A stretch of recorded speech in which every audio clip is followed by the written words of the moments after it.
Bonsoir, chers amis et visiteurs de mon blog supersenior.ch.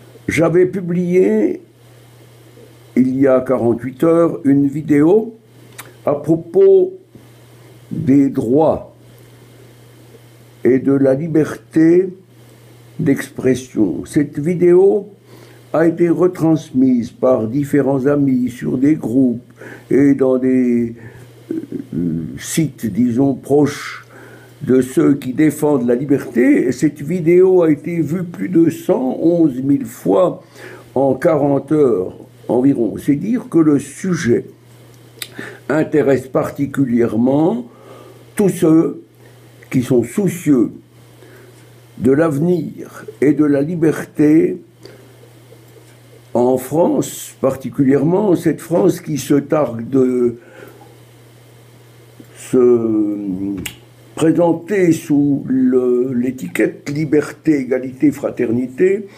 Eh bien, on doit reconnaître que cette étiquette liberté, égalité, fraternité est en train de se transformer en une étiquette contraire sous la présidence de ce lion que nous ont imposé des forces obscures, ces forces dont nous parlons souvent et qui cherchent à mettre la France sous la domination de puissances étrangères.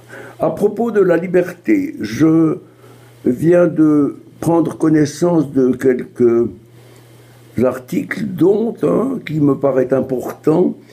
C'est à propos de cette fameuse liberté d'expression. Des avocats se sont penchés sur la question et ils ont dit ceci: l'atteinte à la liberté d'aller et venir de l'ensemble de personnes parfaitement pacifiques, pour la plupart en mouvement au moment des interpellations, ne fait pas le moindre doute.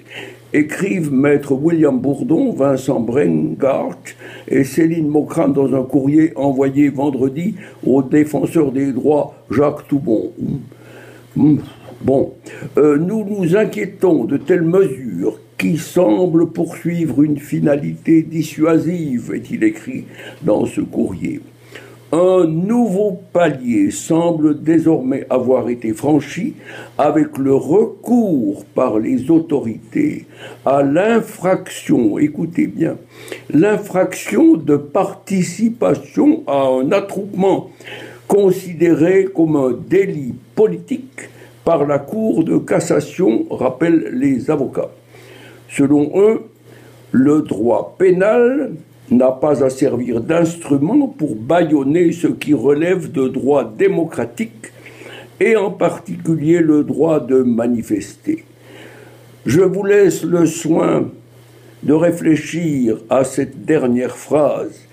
Bâillonner ce qui relève, de droits démocratiques et du droit de manifester. C'est l'intention qu'a le pouvoir de M. Macron, ce pouvoir qui n'a plus entre les mains. Ce pouvoir semble glisser vers une forme de dictature comme nous en avons connu au cours des décennies passées. Je ne vais pas corriger, je fais ça tout cru, je me prononce directement ici, sur ma petite tablette, afin que ce soit nature et que ce que je publie puisse être pris comme quelque chose de spontané. Voilà, je soutiens absolument tous ceux qui défendent la liberté, mais toujours dans le respect des règles démocratiques. C'est-à-dire qu'il faut pouvoir s'exprimer sans être menacé par des canons à eau et par des projectiles que s'amusent à tirer ceux qui aiment bien jouer aux petits soldats alors que leur chef n'a jamais fait 1 heure de service militaire. Prenez-en note, Monsieur Macron. Le chef, sur le papier, c'est vous. Mais un chef, c'est autre chose que ça. Bonne soirée, merci.